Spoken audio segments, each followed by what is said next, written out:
Om Shanti. Good morning.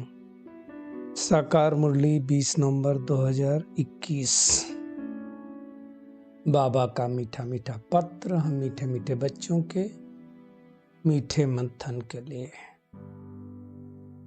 मंथन शुरू करने से पहले आनंद के सागर की वरदानी किरणों के नीचे बैठ जाते हैं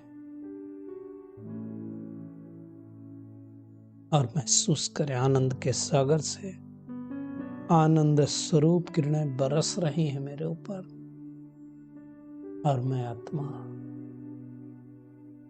आनंदित होती जा रही हूं।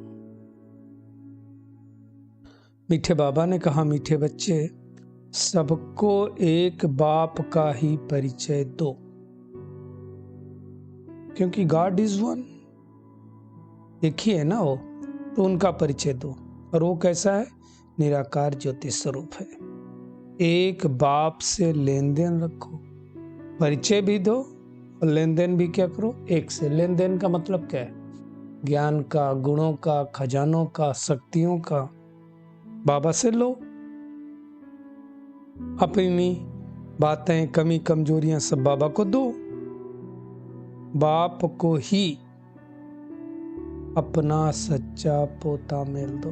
जो कुछ भी है हमारे मन में, दिल में, सबसे पहले बाबा को ही बताना है। आज का प्रश्न है, बच्चों से अब तक भी अनेक प्रकार की भूलें होती रहती हैं, उसका कारण क्या है? वैसे तो भगवान के बच्चों से भूलें नहीं होनी चाहिए, फिर भी हो रही, तो बाबा कहते हैं उसका कारण क्या है? उसका मुख्य कारण है, बाबा ने कहा, योग में बहुत कच्चे हैं।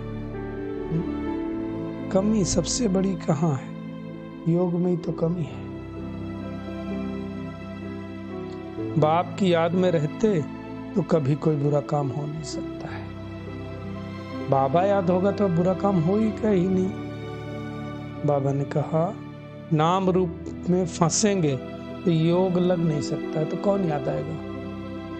कोई शरीरधारी के नाम रूप में फंसेंगे तो वही याद आएगा ना। बुद्धि में वही चलता रहेगा तो परमात्मा थोड़ी याद आएगा। बाबा कहते हैं, तुम पतित से पावन बनने की धुन में रहो। बनना क्या है हमें? क्योंकि जाना जिस दुनिया में है उस दुनिया में तो पतित नहीं जा सकता ना, तो उसकी धुन में रहो। निरंतर शिव बाबा की याद में रहो। निरंतर अर्थात दो यादों के बीच कोई अंतर नहीं है। तुम्हारा आपस में जिस्मानी प्यार नहीं होना चाहिए। तन को देख करके, किसी की सुंदरता को देख करके हमारा स्नेह नहीं होना चाहिए, आत्मा को देख करके होना चाहिए। वैसे भी बाबा से सुंदर तो कोई है नहीं ना, इसीलिए उनको सत्यम शिवम सुंदरम कहा जाता है। आज का गीत है, जले न क्यों परवाना। बाबा कहते हैं भक्ति मार्ग के गए हुए गीत हैं और आखिरी में ये सब बंद ही हो जाएंगे, दरकार ही नहीं है। बाबा कहते हैं, कितनी बार बाबा मुरली में कहते हैं, गीत की क्या दरकार है? बेहद के बाबा से हमें जीवन मुक्ति का वर्षा मिलता है। क्या हमें इतना निश्चय है कि बेहद के बाबा से जीवन मुक्ति मिल रहा है? जीवन मुक्ति मतलब सतयुग की वर्षा। जीवन मुक्ति मतलब इस दुखधाम से मुक्त, भ्रष्टाचारी दुनिया से मुक्त, भ्रष्टाचार पने से मुक्त, छीछी सोच से मुक्त, कलयुगी सोच से मुक्त, इसको जीवन मुक्ति कहा जाता है। जीवन मुक्त अर्थात कोई बंधन नहीं है किसी चीज का। बाबा कहते हैं उसके लिए अहम ऑब्जेक्ट तो बहुत अच्छी समझाने की है, दुनिया को भी समझाना, खुद भी समझना है। बाबा कहते हैं सबसे पहले कोई भी आता है तो उसको बाबा का परिचय दो।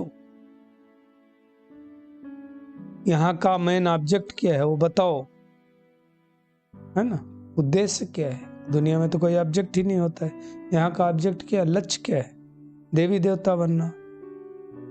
अब ये परिचय देने के बाद फिर उनको कहो, उनको याद करो, तो तुम भी पावन बन जाएंगे। भगवान भारत को ऊंच बना रहा है ना, बैकुंठ की सौगात लेकर के आए ना। किसके लिए लेके आए? हम बच्चों के लिए लेकर के आए ना।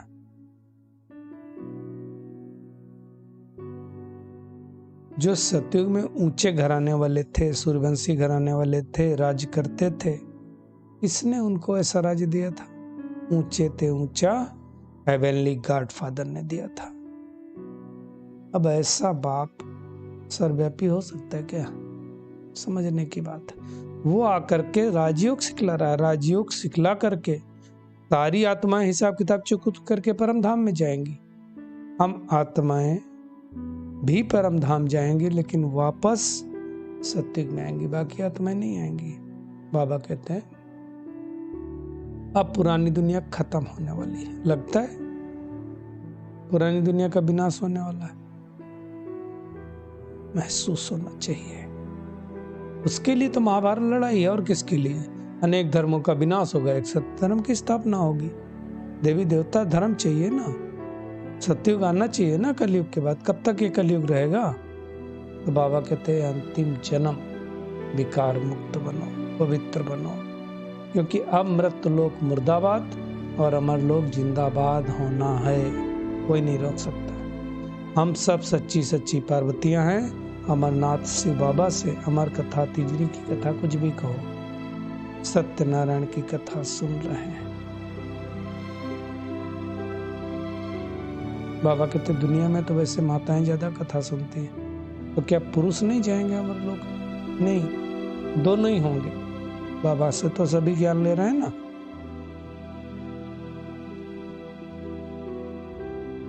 तो बाबा कहते हैं भक्ति मार्ग के जो शास्त्र बने और ज्ञान मार्ग में जो बाबा दिखलाता है, दिन रात का फर्क है, बहुत फर्क है। शिव जयंती भी भारतवर्ष में मनाते हैं। इसका मतलब ऊंचे तो ऊंचा बाबा कभी न कभी तो आया होगा, कभी न कभी तो अवतरित हुआ होगा। ये सब समझने की बात है। बाबा कहते हैं ज्ञान जब पूरा होता है ना तो रात चालू होती है। द्वापर युग में पूरा हो गया ज्ञान के प्रारंभ, तो रात चालू हुई। और जब कलयुग बीत जाता है तो फिर परमात्मा आते हैं इस पुरुषोत्तम संगम पर, तो कलयुग रूपी रात भी बीतती है। दिन में सूर्यवंशी और चंद्रवंशी होते हैं, रात में तो सब होते हैं। आत्मा की कंडीशन भी ऐसे होती है। सतो प्रधान सतयुग में, त्रेता में सतो, द्वापर में रजो और कलयुग में तमो हो जाती है। ऐसी ऐसी बुद्धि में ख्याल चलना चाहिए कि वो परमात्मा मुझे फिर से तमो प्रधान से सतो प्रधान बना रहा है। वैसे बाबा को कितना प्यार से याद करना चाहिए। बाबा ने कितनी बार कहा, याद में बच्चे बहुत कच्चे हैं। ब्रह्मा बाबा भी अपना अनुभव सुनाते हैं कि मैं भी घड़ी घड़ी भूल जाता हूँ। क्यों भूल जाता है बाबा? बाबा को तो बहुत ख्यालात रहते, इतने बच्चे, इतने सेंटर्स। उनके पास तो बहुत जिम्मेदारियां थी, हमारे पास तो इतनी नहीं है ना, तो हमको नहीं भूलना चाहिए। लेकिन बाबा कहते सवेरे सवेरे जब उठ के बैठता था ना, तो नशा चढ़ता था कि मैं विश्व का महाराजा बनूंगा। तो मुख्य बात यह है, सबको बाप का परिचय देना है और बाबा को याद करना है। मुख्य बात यह है, बाकी और बातों से कोई फायदा नहीं। इसलिए उस बाबा को याद करना है। बाप को ये बाप माना क्या? वर्षा। बाबा माना वर्षा। सिंपल। बाबा कहते हैं इस महाभारत लड़ाई से ईश्वर के गेट खुलने हैं। जब हम याद करेंगे तो खाद निकलेगी, और कोई तरीका है नहीं। कमी कमजोरी जाने का और कोई तरीका नहीं है। मुख्य बात है ज्ञान अमृत पीना है और पिलाते जाना है। जब तक जीना है तब तक पीना है। बस बाबा को याद करो तो कमाई ही कमाई है। ज्ञान मिला ना तो बाबा कहते होली बनो और होली बाप को याद करो, सबको ज्ञान सुनाओ और सुनो। ऐसा बाप हमें कहता निरंतर याद करो। हर 5000 वर्ष बाद आकर के ये वर्षा देता है। सतयुग में कितने होंगे? सिर्फ देवी देवताएं होंगे ना, बाकी तो सब मुक्ति धाम में रहेंगे। तो ऐसे बाप को कितना प्यार से याद करना चाहिए। दुनिया में लोग जब गॉड फादर कहते हैं तो क्राइस्ट को भी लोग कह देते हैं। अब क्राइस्ट तो रचना है फादर की, तो गॉड फादर कैसे हो सकता है? ये सब समझने की बात है। बुद्धि जब तमो प्रधान हो जाती है तो कुछ समझते थोड़ी है। क्राइस्ट को याद करने से आत्मा क्या सतो प्रधान बनेगी क्या? नहीं। इसलिए गीता में शब्द सही लिखे, मामेकम याद करो तो तुम सतो प्रधान बन जाएंगे। परमात्मा शिव जो सुख शांति का वर्षा दे रहा है, बाबा कहते हैं उनका चित्र अपने सामने रखो। मुख्य बात एक ही है कि 84 जन्मों में हम ये वर्षा गंवाते हैं, फिर बाबा से लेते हैं, फिर गंवाते हैं। यही काम है। सबसे ऊपर फर्स्ट फ्लोर में बाबा रहता है, सेकंड फ्लोर सूक्ष्मतन, और ये थर्ड फ्लोर है जहां हम अभी पार्ट बजा रहे हैं। वापिस हमको सतो प्रधान बन के फर्स्ट फ्लोर जाना है। बाबा सबको लेके जाता है। इसलिए इस संगम युग का समय 100 वर्ष दिया हुआ है, और जिसमें से भी 86 साल बीत गए, बचे कहाँ आप?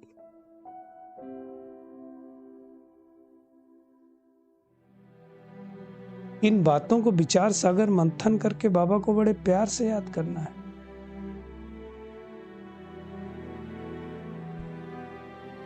जिस्मानी प्यार नहीं रखना है, रूहानी प्यार एक बाबा से रखना है। और जो भी करना है, कोई सेवा करनी है, सेंटर खोलना है, बाबा को पूछ के ही करना है। क्योंकि जितना भी ज्ञान है सब कुछ तो शिव बाबा का ही है ना। तो ब्रह्मा बाबा के थ्रू भी तो ब्रह्मा बाबा नहीं तो निमित्त, जो भी निमित्त हैं उनको बात करके ही करना है। तो सारा दिन क्या करना है आज? एक तो ज्ञान धारण करना है, साथ साथ अपना भविष्य श्रेष्ठ बनाने की युक्ति रचना है।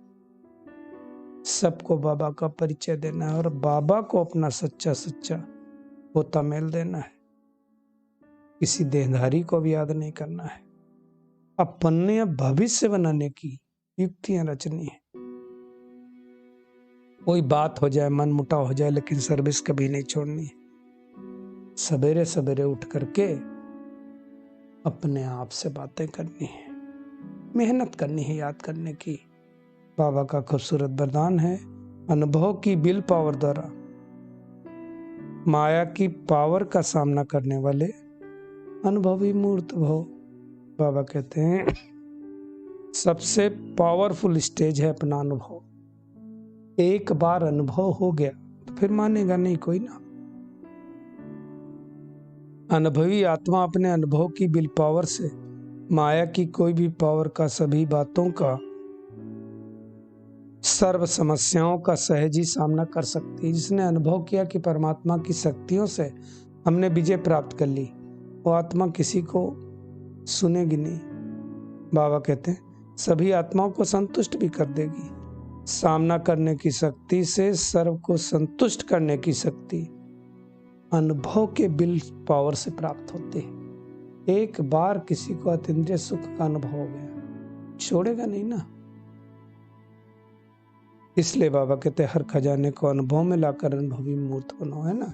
जैसे एक बार हम आम खा लें तो पता है आम का स्वाद, तो दोबारा पूछना नहीं पड़ेगा। स्लोगन है एक दो के देखने के बजाय स्वयं को देखो और परिवर्तन करो। चलिए परमात्मा किरणों के नीचे बैठ जाते हैं और महसूस करें मैं पद्मा पदम भाग्यशाली आत्मा हूं। ज्ञान योग से सज कर प्यारे बाबा को निरंतर याद करने वाली आत्मा हूं। अनुभव की अथॉरिटी बन करके माया का हर तरह से सामना करने वाली अनुभवी मूर्त आत्मा हूँ।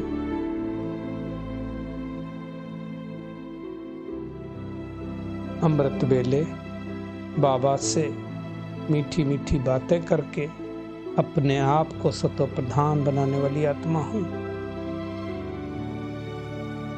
मेरा तो एक शिव बाबा, दूसरा न कोई। इस पट्टे पर चलने वाली, बाबा के साथ सच्चा सच्चा पोता मेल रखने वाली, लेन देन रखने वाली पावरफुल आत्मा हूँ। शुक्रिया मीठे प्यारे बाप दादा, शुक्रिया आप सभी का इस मीठे मंथन के लिए। ओम शांति।